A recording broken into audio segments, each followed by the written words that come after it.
Selamat sore jemaat Every Nation dimanapun saudara berada pada saat ini, di kantor, di rumah, di tempat kita masing-masing. Kita berhenti sejenak untuk menyembah Tuhan serta merenungkan kebenaran firman Tuhan bersama-sama. Mari kita berdoa. Tuhan, kami mengucap syukur untuk kesempatan kami boleh tenang sejenak, mengalami Engkau lewat Selah, lewat kami berhenti dari kesibukan kami masing-masing. Kami percaya ada kebenaran firman Tuhan yang memberikan kekuatan buat setiap kami. Terima kasih Tuhan, di dalam nama-Mu kami berdoa. Amin.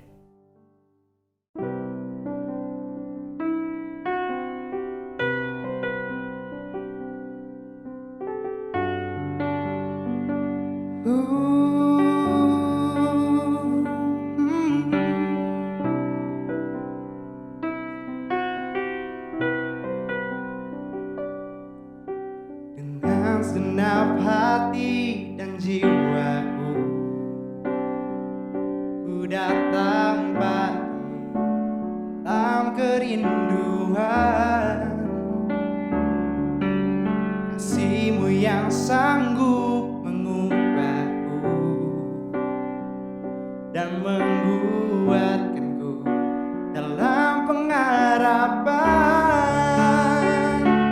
Yesus, Engkaulah permata hatiku, dunia tak dapat menggantikan-Mu. Kemuliaan-Mu tercurah bagiku, menjadikanku indah dan semakin indah bagimu.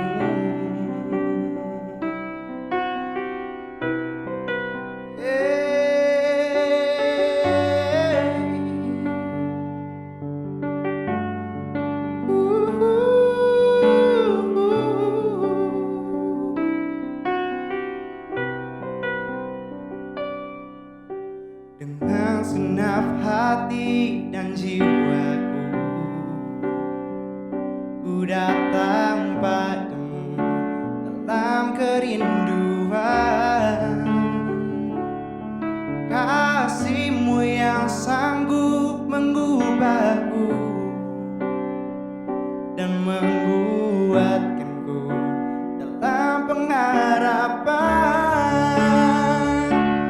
Yesus, Engkaulah permata hatiku, dunia tak dapat menggantikan-Mu.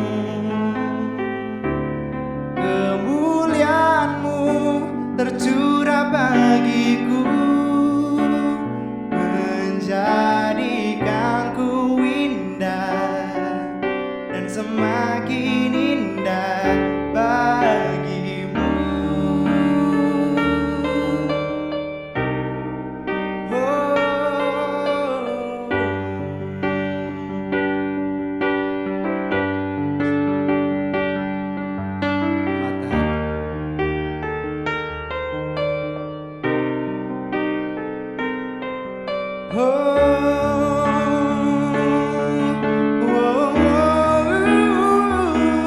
Yesus, Engkaulah permata hatiku, dunia tak dapat menggantikan-Mu. Kemuliaan-Mu tercurah bagiku, menjadikanku indah dan semakin indah. Yesus, Engkaulah permata hatiku, dunia tak dapat menggantikan-Mu. Kemuliaan-Mu tercurah bagiku, menjadikanku indah dan semakin indah bagimu.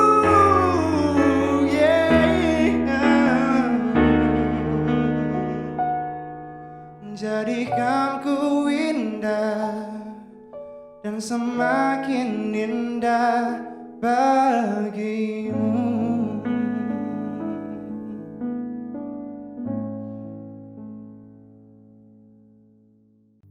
Selamat sore Jemaat Every Nation, dimanapun saudara berada pada saat ini. Mungkin saudara ada di kantor, di rumah, dimanapun kita berada, kita akan disejukkan, disegarkan oleh kebenaran firman Tuhan.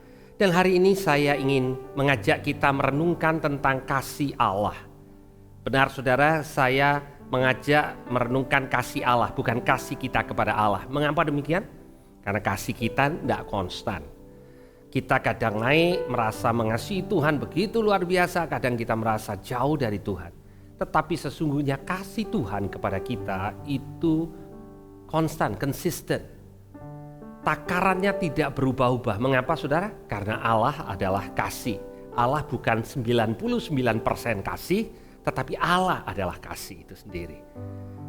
Hari ini saya akan membacakan buat saudara dari 1 Yohanes pasal yang keempat, mulai dari ayat yang ke-7 sampai dengan ayat yang ke-10. Nasihat ini diberikan oleh Rasul Yohanes kepada orang-orang percaya gereja Tuhan pada saat itu. Saudara-saudaraku yang kekasih, marilah kita saling mengasihi sebab kasih itu berasal dari Allah. Dan setiap orang yang mengasihi lahir dari Allah dan mengenal Allah. Barang siapa tidak mengasihi, ia tidak mengenal Allah sebab Allah adalah kasih. Mungkin ada di dalam benak saudara yang berpikir, saya punya teman yang belum mengenal Tuhan tetapi mengasihi orang lain. Bukan kasih yang seperti itu yang kita bicarakan pada sore hari ini. Tetapi kasih yang kita bicarakan adalah kasih yang berasal dari Allah. Kasih yang berasal dari Allah yang memampukan kita untuk saling mengasihi. Saudara bisa mengasihi orang lain bisa karena orang itu sudah terlebih dahulu mengasihi saudara, atau karena saudara memiliki kasih yang berasal dari Allah. Kalau saudara mengasihi seseorang berdasarkan kasih yang dia berikan kepada saudara, maka pada waktu orang itu mengkhianati saudara atau berlaku tidak adil dalam kehidupanmu, maka engkau berhenti mengasihi dia. Tetapi Allah mengasihi kita sekalipun kita tidak sempurna dan punya kelemahan. Dan kasih yang diberikan dari Allah kepada kita itu yang memampukan kita untuk mengasihi orang-orang yang mungkin juga punya kelemahan, bahkan tidak memberikan kasihnya atau membalas kasih pada waktu kita sudah menyatakan kasih kepada dia. Mari kita saling mengasihi, kata firman Tuhan, karena kasih berasal dari Allah. Dan setiap orang yang mengasihi lahir dari Allah dan mengenal Allah. Jadi saudara yang lahir dari Allah dan mengenal Allah, saudara bisa mengasihi bukan karena saudara punya kemampuan yang luar biasa, tetapi karena kasih itu dilimpahkan dalam hidup saudara. Saudara seperti reservoir atau tandon air yang mampu untuk mengalirkan air pada waktu tandon itu diisi oleh air. Tandon hati kita diisi dengan kasih Allah yang tak terbatas sehingga kita bisa menyalurkan kasih Allah yang tidak terbatas. Barang siapa tidak mengasihi, kata Rasul Yohanes, ia tidak mengenal Allah sebab Allah adalah kasih. Dalam hal inilah kasih Allah dinyatakan di tengah-tengah kita, yaitu bahwa Allah telah mengutus anaknya yang tunggal dalam dunia supaya kita hidup olehnya.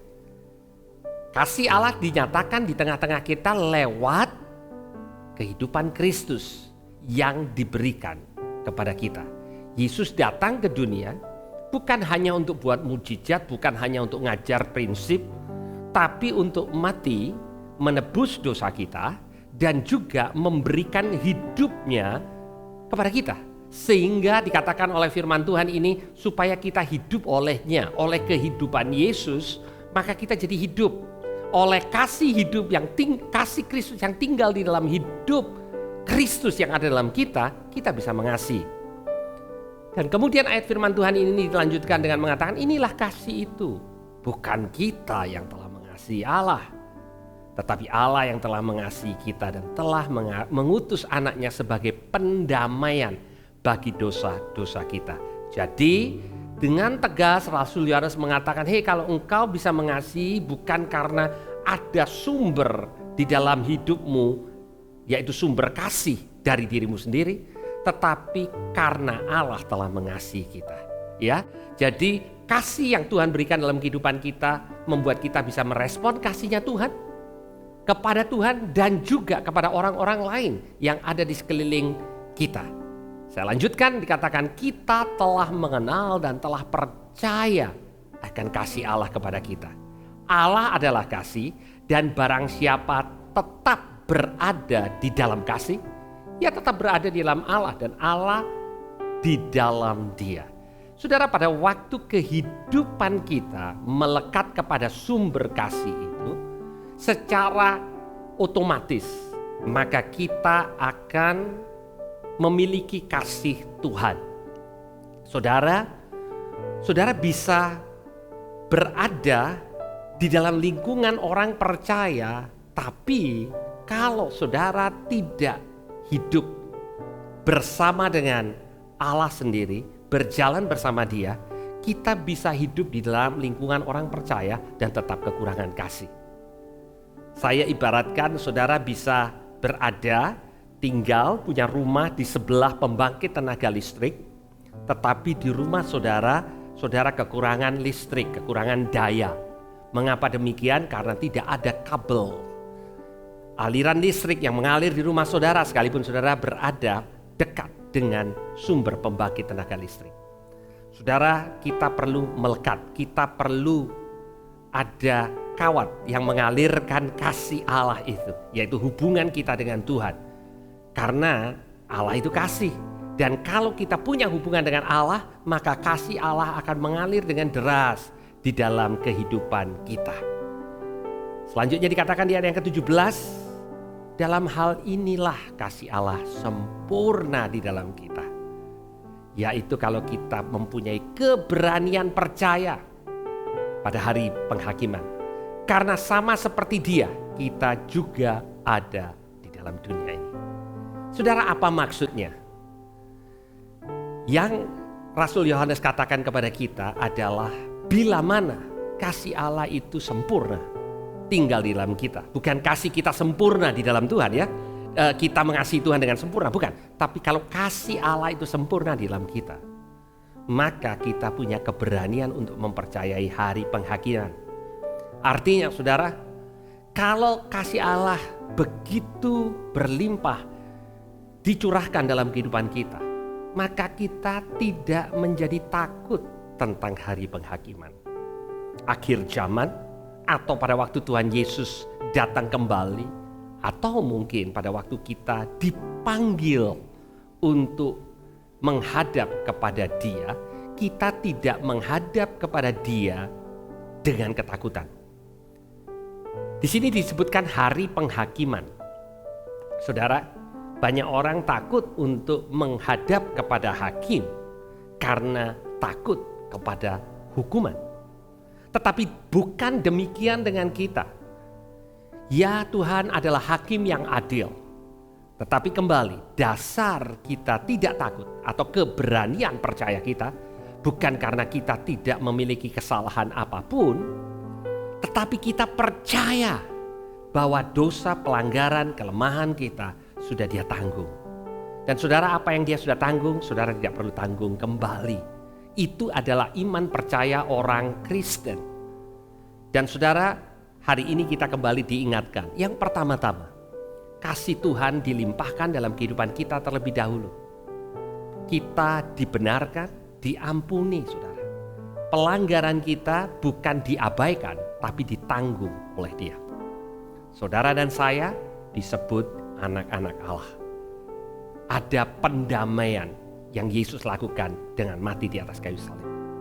Sekarang kita menjadi anak-anak Allah. Dan sebagai anak-anak Allah, kita punya mental sebagai anak. Kita datang kepada Dia karena kita dikasihi. Karena kita tahu bahwa Allah begitu mengasihi kita. Dan kemudian saudara, kita hidup di dalam kasih Allah.